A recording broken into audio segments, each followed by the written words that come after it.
Class पे आज हम हिंदी लिटरेचर में पार्ट 2 पढ़ेंगे, बुद्धिमान श्यामू। इस कहानी में एक गरीब किसान के बेटे श्यामू की बुद्धिमानी और योग्यता के बारे में बताया गया है। चलिए रीडिंग करते हैं। बहुत पुराने समय की बात है। किसी गांव में एक अनपढ़ और गरीब किसान रहता था, लेकिन उसने अपने पुत्र श्यामू को पढ़ा लिखा कर योग्य बना दिया था। क्या इसमें बहुत पुराने समय की बात है बच्चों। एक गरीब और अनपढ़ किसान रहता था एक गांव में, और उसने अपने पुत्र श्यामू को पढ़ा लिखा कर योग्य इंसान बनाया था।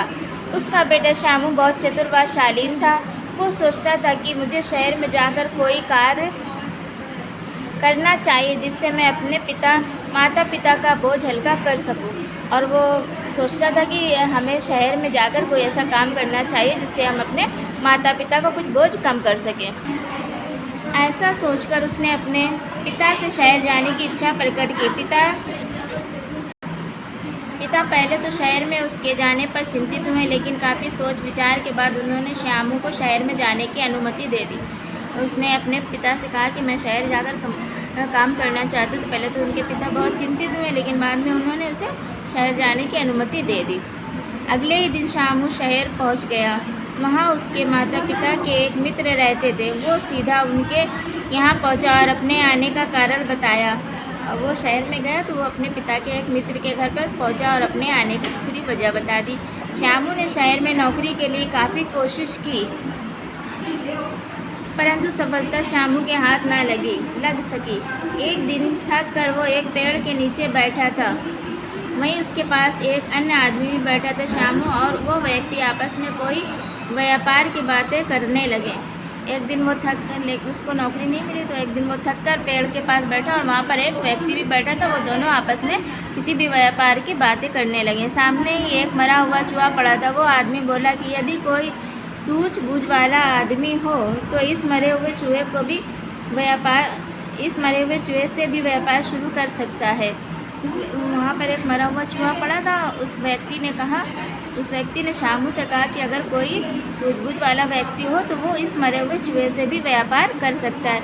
श्यामू सोचने लगा, क्या इस मरे हुए चूहे से भी व्यापार किया जा सकता है? तभी श्यामू की नज़र सामने से आते एक धनवान व्यक्ति पर पड़ी। उस व्यक्ति ने अपने पालतू बिल्ली को अपनी गोद में उठा रखा था।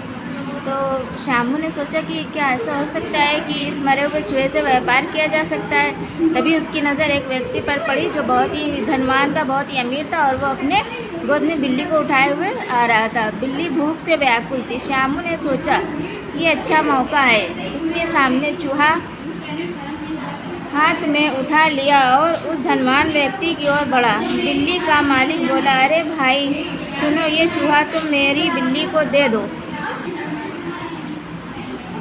और मैं तुम्हें इसके बदले में 1 रुपया दूंगा। उस व्यक्ति ने कहा कि चूहा मेरी बिल्ली को दे दो और इसके बदले मैं तुम्हें 1 रुपया दूंगा।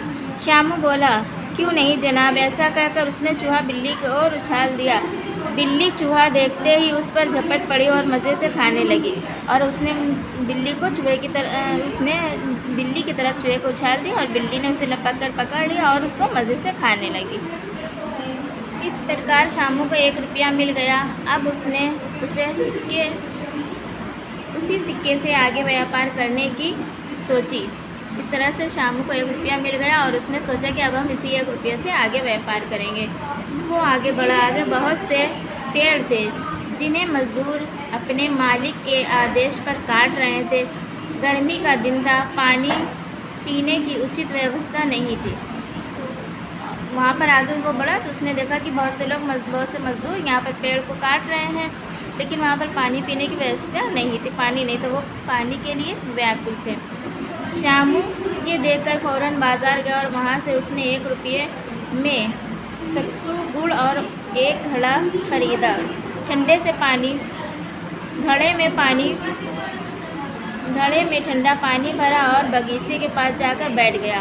उसने बाज़ार से सत्तू खरीदा, गुड़ खरीदा और एक घड़ा खरीदा। घड़े में ठंडा पानी भरा और जाकर बगीचे के पास पहुंच गया। दोपहर में सारे मजदूर पानी पीने आए तो श्यामू सबको सत्तू, गुड़ और पानी पिलाने लगा। पानी पीने के बाद मजदूरों ने कहा, भैया हमारे पास पैसे तो नहीं हैं, बदले में तुम हमसे लकड़ी ले लो। सब ने क्या कहा कि भैया मेरे पास पैसे तो नहीं है, पानी और ये सत्तू खिलाने के बदले में तुम हमसे लकड़ी ले लो। श्यामू ने कहा ठीक है,